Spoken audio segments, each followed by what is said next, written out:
नमस्कार, स्वागत है आपका हमारे स्पेशल बुलेटिन कोरोना को करो ना में। मैं हूं आपके साथ मीनाक्षी त्रिवेदी। इस बुलेटिन में हम दिखाएंगे आपको कोरोना से जुड़ी हर वो खबर जिनको जानना आपके लिए है बेहद जरूरी। तो चलिए सबसे पहले शुरुआत करते हैं सुर्खियों से।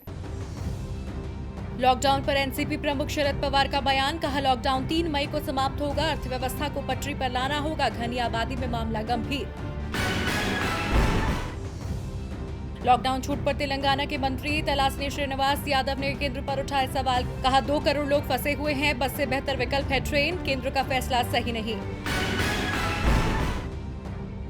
कोटा में फंसे छात्रों को जल्द वापस लाएगी दिल्ली सरकार, छात्रों को वापस लाने का इंतजाम कर रही है सरकार, मुख्यमंत्री अरविंद केजरीवाल ने ट्वीट कर दी जानकारी। कोरोना से जंग में केंद्र सरकार की कोशिशों से और ज्यादा फेमस हुए पीएम मोदी, अमेरिका की survey and research firm morning consult के अनुसार पहले से ज्यादा फेमस हुए मोदी। अमेरिका ने फिर बढ़ाया मदद का हाथ, कोरोना से लड़ने के लिए भारत को देगा और $30 लाख। इससे पहले 29 लाख अमेरिकी डॉलर की सहायता की घोषणा की थी।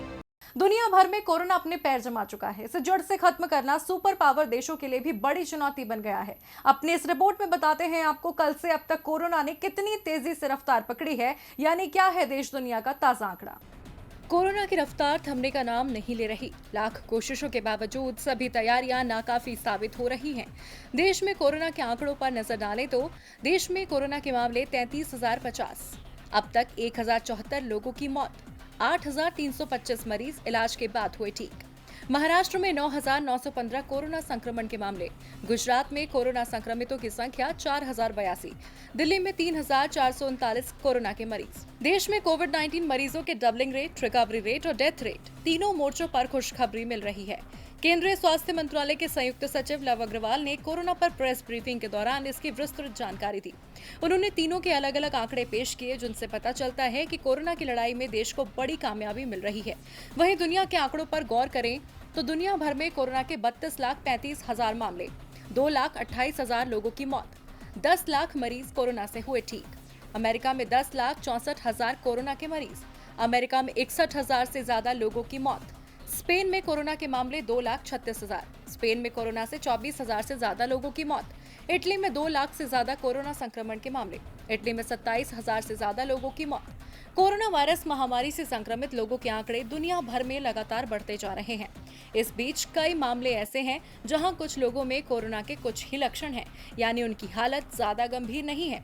ऐसे में लोगों के पास घर में रहने और आराम करने की बेहतर सुविधा है, तो वो लोग होम आइसोलेशन का पालन कर सकते हैं और जो स्वस्थ हैं वो भी लॉकडाउन और सोशल डिस्टेंसिंग का पालन करें।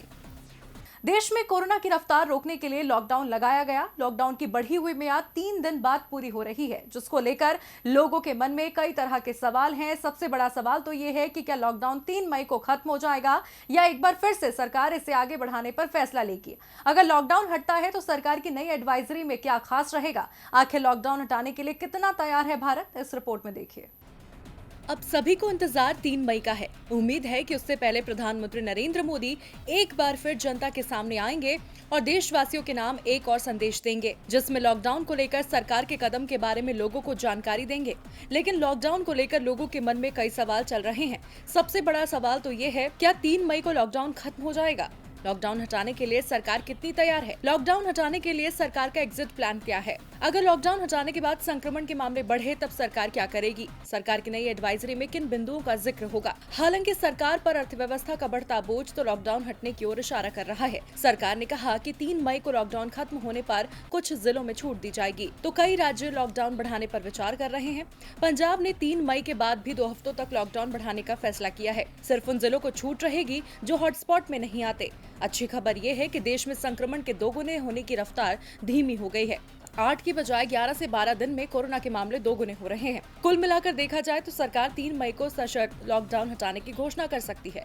ये छूट केवल उन जिलों में दी जा सकती है जहां या तो संक्रमण के मामले नहीं हैं या फिर बहुत कम है। देखना होगा कि सरकार इस पर क्या आखिरी फैसला लेती है।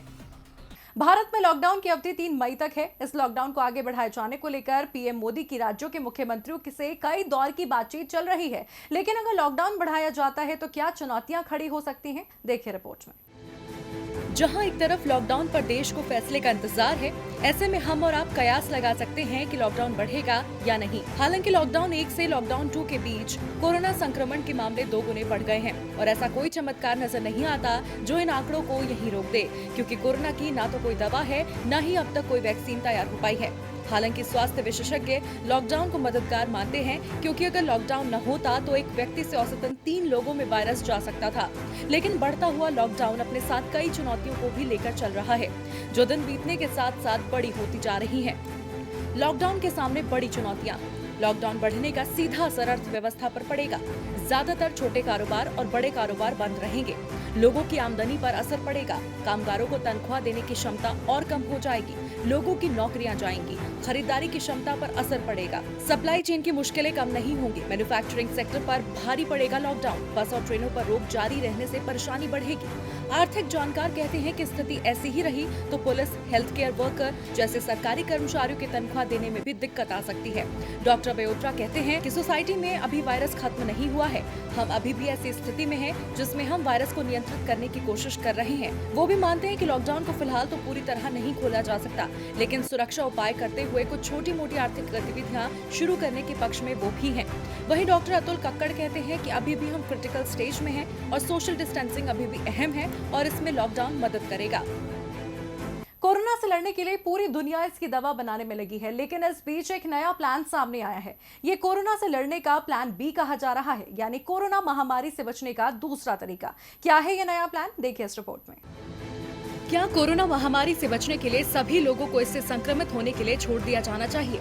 जी हाँ, ये एक विकल्प के तौर पर देखा जाने लगा है और यही है कोरोना का प्लान बी, यानी प्लान ए के विफल होने की सूरत में बनाया गया प्लान बी। अभी दुनिया में विशेषज्ञों के बीच इसे लेकर बहस छिड़ी हुई है कि ऐसा किया जाना चाहिए या नहीं। इसके पक्ष में भी दलीलें आ रही हैं, तो इसके खिलाफ भी प्लान बी के समर्थन में दलीलें दी जा रही हैं कि लॉकडाउन और सोशल डिस्टेंसिंग हमेशा से लागू नहीं हो सकता। जब तक कोविड-19 की वैक्सीन नहीं बन पाती तब तक तो खतरा बहुत ही ज्यादा है। बीमारी से ज्यादा लोग इसे रोकने की इस कवायद से मरने लगेंगे। इकोनॉमी चौपट हो जाएगी, अभूतपूर्व बेरोजगारी बढ़ जाएगी। हो सकता है कि लोगों के भूखे मरने की नौबत तक आ जाए। ऐसी सूरत में वैक्सीन बनने तक हर्ड इम्यूनिटी के कॉन्सेप्ट से लोगों की उम्मीदें बढ़ी हैं। इसी को प्लान बी के तौर पर बताया जा रहा है कि लोगों को खुला छोड़ दे संक्रमण के लिए। इससे हर्ड इम्यूनिटी विकसित होगी और आखिरकार महामारी खत्म हो जाएगी। आपको बता दें, सामूहिक रोग प्रतिरोधक क्षमता को हर्ड इम्यूनिटी कहा जाता है। दुनिया भर के विशेषज्ञ इसे लेकर बढ़ चुके हैं। कई विशेषज्ञ इस विकल्प का तीखा विरोध कर रहे हैं। अगर लोगों को वायरस के संक्रमण में आने के लिए छोड़ दिया जाए तो जोखिम वाले लोग जैसे बुजुर्ग और पहले से गंभीर बीमारियों से पीड़ित लोगों के साथ ये बहुत बड़ा अन्याय होगा। विश्व स्वास्थ्य संगठन के मुताबिक यह कतई समझदारी भरा विकल्प नहीं है। देश भर में फैली महामारी कोरोना वायरस ने भारत में सबसे ज्यादा महाराष्ट्र को प्रभावित किया है। यहां तेजी से संक्रमितों का आंकड़ा बढ़ता जा रहा है और इसी बीच अब महाराष्ट्र के वैज्ञानिक और डॉक्टर भी इसका इलाज ढूंढने में जुटे हैं। राज्य में प्लाज्मा थेरेपी का ट्रायल सफल होने के बाद अब एक और तरीके पर काम चल रहा है। तो क्या है वो तरीका, इस रिपोर्ट में देखिए। कोरोना वायरस महामारी से निपटने के लिए सरकार अपने स्तर पर काम कर रही है, तो राज्य सरकारें भी इससे निजात पाने के लिए पूरी जान लगा रही हैं। महाराष्ट्र में तो बढ़ते मामले पूरे देश के लिए चिंता बनते जा रहे हैं। हाल ही में कुछ मरीजों को प्लाज्मा थेरेपी से मिली राहत के बीच कई राज्य ये तरीका अपनाने पर जोर दे रहे हैं। लेकिन अब महाराष्ट्र में प्लाज्मा थेरेपी का ट्रायल सफल होने के बाद अब एक और तरीके पर काम जारी है। दरअसल हॉफकिन रिसर्च इंस्टीट्यूट के वैज्ञानिक महाराष्ट्र के मेडिकल एजुकेशन डिपार्टमेंट के साथ मिलकर टीबी की दवा बीसीजी से कोरोना के इलाज की क्लिनिकल ट्रायल की तैयारी कर रहे हैं। वैश्विक स्तर पर मल्टीपल ट्रायल की तैयारी के साथ ही भारत में Indian council of medical research यानी ICMR भी कोरोना के खिलाफ इस वैक्सीन की क्षमता को जांचने की तैयारी कर रहा है। इस ट्रायल के जरिए ये पता लगाया जाएगा कि क्या इससे कोरोना के इन्फेक्शन को ठीक किया जा सकता है। 121 साल पुराना हॉफकिन रिसर्च इंस्टीट्यूट ये ट्रायल कोरोना से थोड़ा कम संक्रमित लोगों के छोटे बैच पर करेगा। राज्य के उन्हीं सरकारी मेडिकल कॉलेज में ये ट्रायल किया जाएगा जिसकी अनुमति राज्य सरकार और इंस्टीट्यूशनल एथिक्स कमेटी ने दे दी है। इसकी पुष्टि करते हुए MED के सेक्रेटरी डॉक्टर संजय मुखर्जी ने कहा, हम अभी drug control general of India की अनुमति का इंतजार कर रहे हैं, उसके बाद ही ट्रायल शुरू होगा। BCG से कोरोना के इलाज के बारे में बहुत चर्चा हो रही है। हम भी देखेंगे कि क्या BCG के एक डोज से कोरोना का इलाज किया जा सकता है। डॉक्टर संजय मुखर्जी ने कहा, इसे बहुत कम, औसत और गंभीर मामलों में टेस्ट किया गया है और नतीजे बेहतर रहे हैं। व्यापक तौर पर इसके ट्रायल से ही हम पूरी तरह से कुछ कहने की स्थिति में होंगे और इससे मरीजों को फायदा भी हो सकेगा। ऐसे में अब सबकी नजरें इस ट्रायल पर टिकी हैं। देखना होगा ये ट्रायल कोरोना को मात देने में सफल होता है या नहीं। इस बुलेटिन में फिलहाल इतना ही। अपना और अपने परिवार का रखें ख्याल। नमस्कार।